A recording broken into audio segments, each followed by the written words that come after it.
Hello fellow teachers and welcome back to my YouTube channel. Kung bago ka pa lang sa channel ko, please don't forget to subscribe at hit mo na yung post notification bell para updated ka every time na magpo-post ako ng bagong video.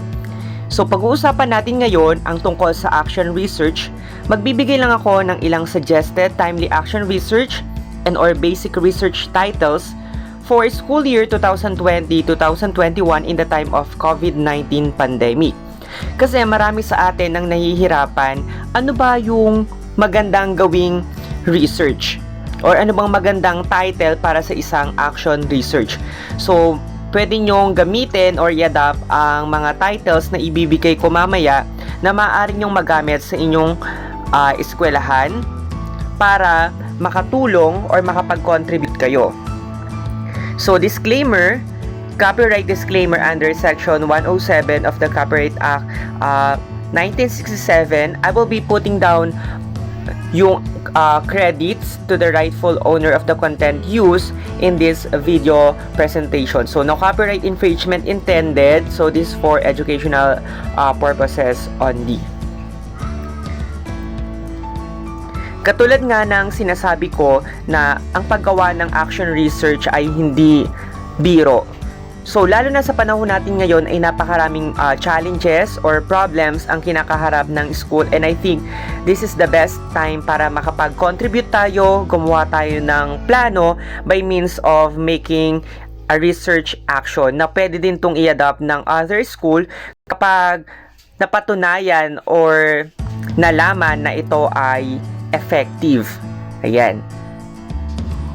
So, ang action research refers to a wide variety of evaluative, investigative, and analytical research methods designed to diagnose problems or weaknesses, whether organizational, academic, or instructional, and help educators develop practical solutions to address them quickly and efficiently.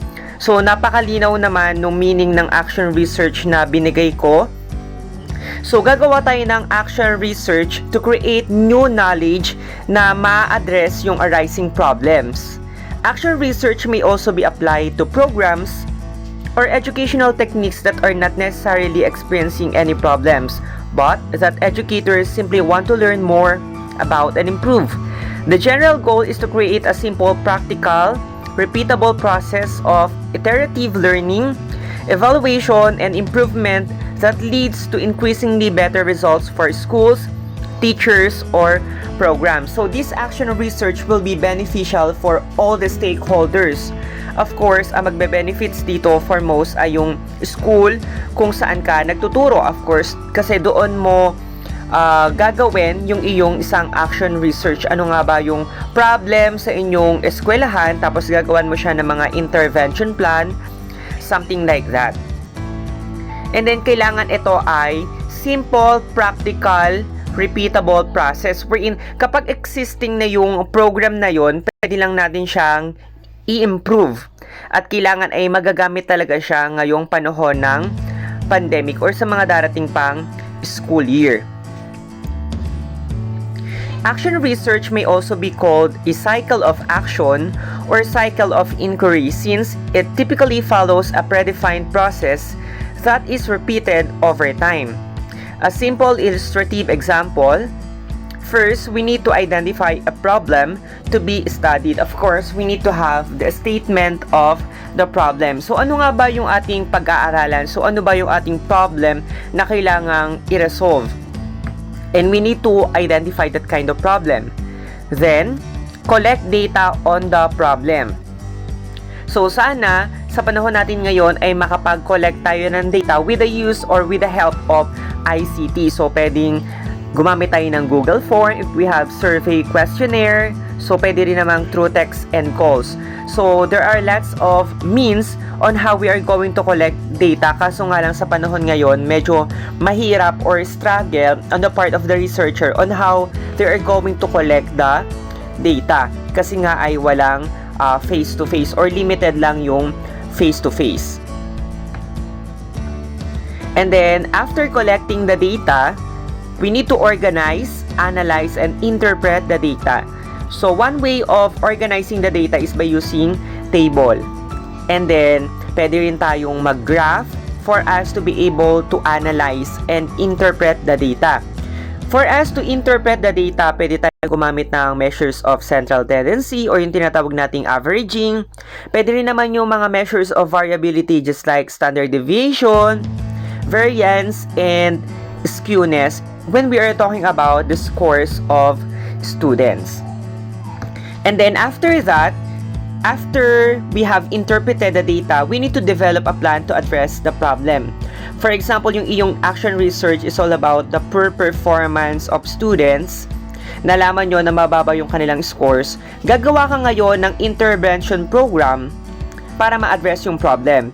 And then of course, we need to implement a plan. So once your plan is already approved, ngayon naman ay syempre gagawa ka ng experimentation or kaya naman isasagawa mo yung plan mo para ma-test if it is effective or not.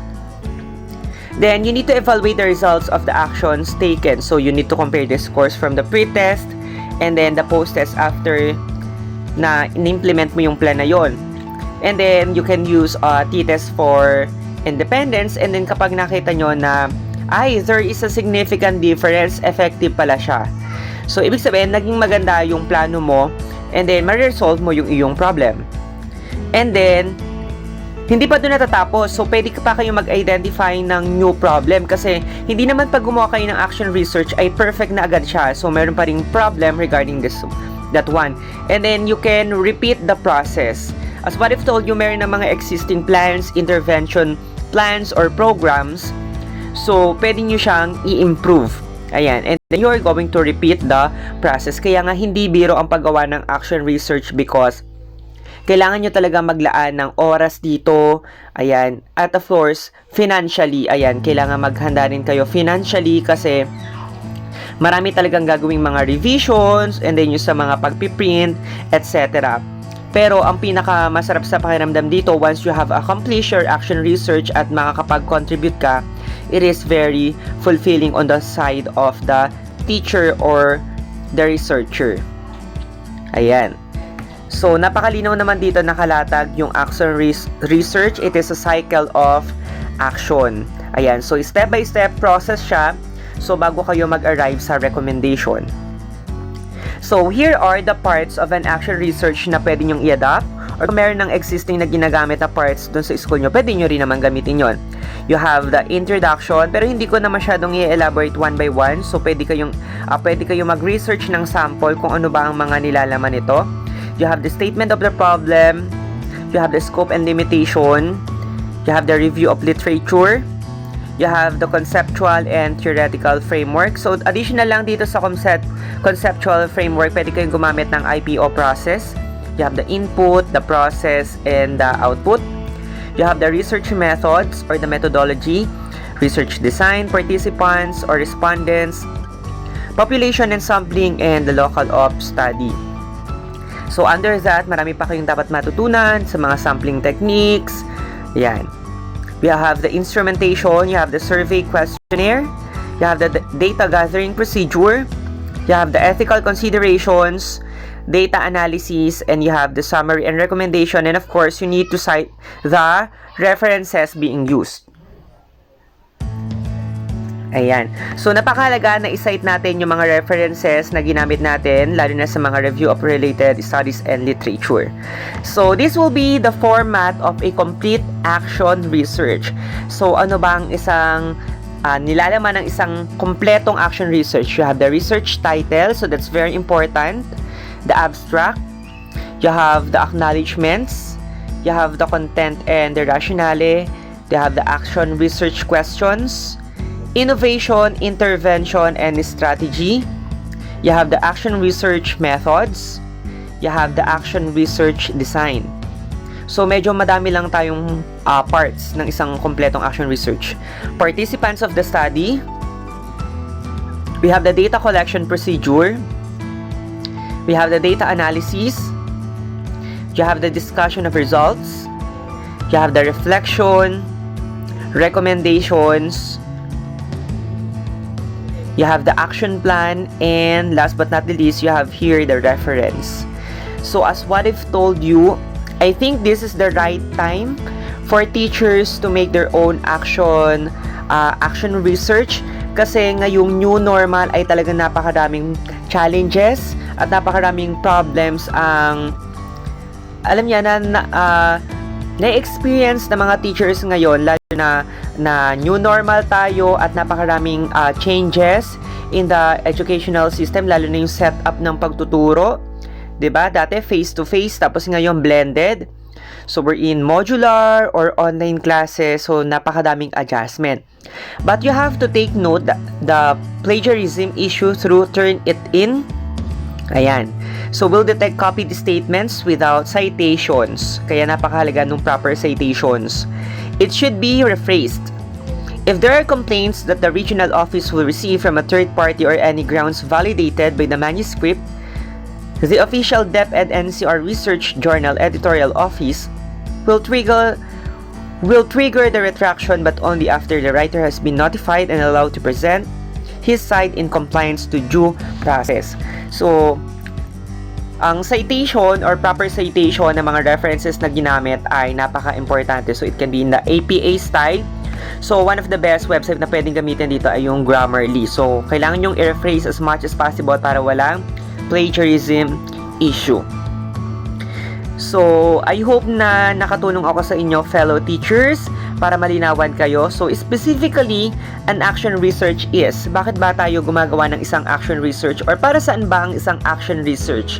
Or ano ba ang kaibahan nito sa ibang research? It is conducted by the educators, tayo mga teachers, working in the district or school being studied. The participants rather than by independent, impartial observers from outside organization. So, pwede pala natin i-conduct ng action research sa ating kani-kanilang eskwelahan. At pwede natin gamitin yung mga respondents natin na yung ating mga students. Less formal, prescriptive, or theory-driven research methods are typically used when conducting action research. Since the goal is to address practical problems in a specific school or classroom, rather than to produce independently valid and reproducible findings that others outside of the context being studied can use to guide their future actions to inform the design of their academic programs. Of course, may kanya-kanya kasing challenges or problems kinakaharap ang mga eskwelahan natin because we have different context or school context. Of course, ang gagawin yung action research ay for most ay makakatulong sa inyong eskwelahan. For all the stakeholders, it will be beneficial for the school, for the teachers, and for the students, and for all the parents na nagsusupport ng learning ngayong new normal. So of course, it should be practical. No, kailangan talaga yung research or yung action research na gagawin nyo ay talagang magagamit ngayong panahon na to, na trying time, para ma-address yung mga problems, lalo na yung tungkol sa mga assessment. Ayan. Typically focus on solving a specific problem or answer a specific question. So, etong action research na to ay detailed. I mean, kailangan ay specific problem. Ano ba yung problem mo? Tungkol ba sa modality? Tungkol ba sa performance ng student in a certain subject? Ganan, dahil mababa yung kanilang mga scores. Ayan. And you have that specific question. It can also make meaningful contributions to the larger body of knowledge and understanding in the field of education, particularly within a relatively closed system such as school, district, or network of connected organizations. Para magiging ano ka dito innovators as well. So, para magi-innovate ka dito ng way, or magi-innovate ka in a sense na gagawa ka ng isang program or plan na makakatulong not only on your in your school. So, kapag nalaman na siya effective, so pwede siyang i-adapt ng ibang school. So, pwede mo na yung mga ka-district, or pwede rin naman gamitin sa buong division. And of course, that will be not only for your recognition, but also iba yung pakiramdam kapag nakapag-contribute ka, di ba? Kapag naka-contribute ka at nakatulong ka. So, it is for personal and professional growth as well. So, kaya nga lang kapag beginner ka or ngayon ka palang gagawa ng action research ay sabihin na natin medyo struggle or mahirap. Pero napakadaming mga references na pwede nyong gamitin, so pwede kayong manood ng mga tutorial video, umattend ng mga seminars, or magbasa ng mga articles tungkol sa action research.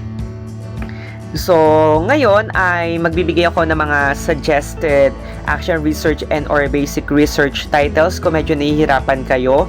So, pwede kayo makakuha dito ng idea at pwede nyo magamit ang mga title nito sa inyong mga respective school. 1.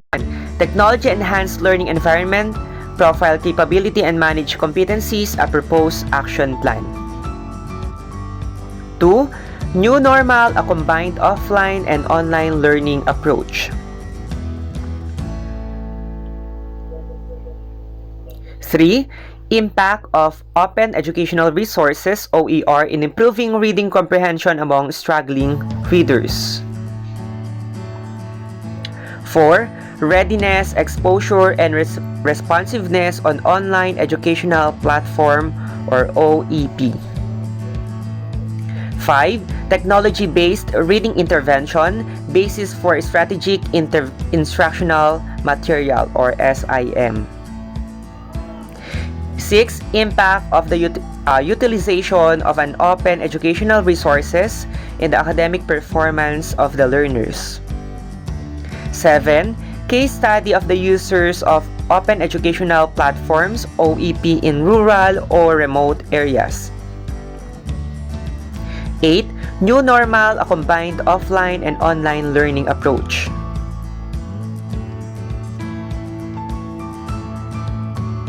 9.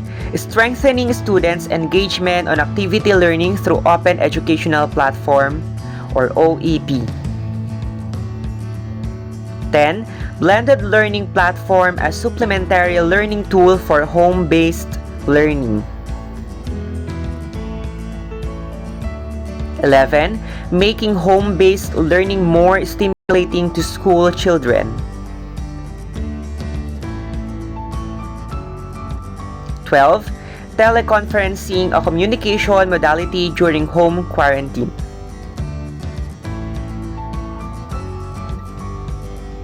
13. New Normal, an alternative delivery mode for learning according to students' pace, time, and place. 14. Challenges and perspective in the implementation of DepEd Commons. 15. Case study on the status implementation of DepEd Commons. 16. Learning modalities during enhanced community quarantine.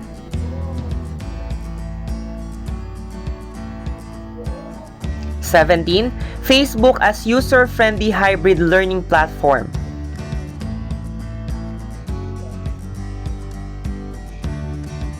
18. Validation, utilization, and development of technology-enhanced learning material.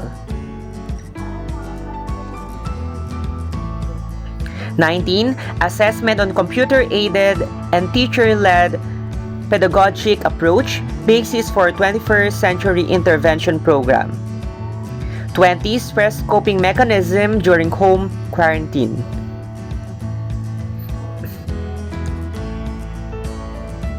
21. Perception, readiness, and attitude towards Covid19 pandemic. 22. Social distancing as social experiment during Covid-19 outbreak. 23. Impact of community quarantine to student well-being.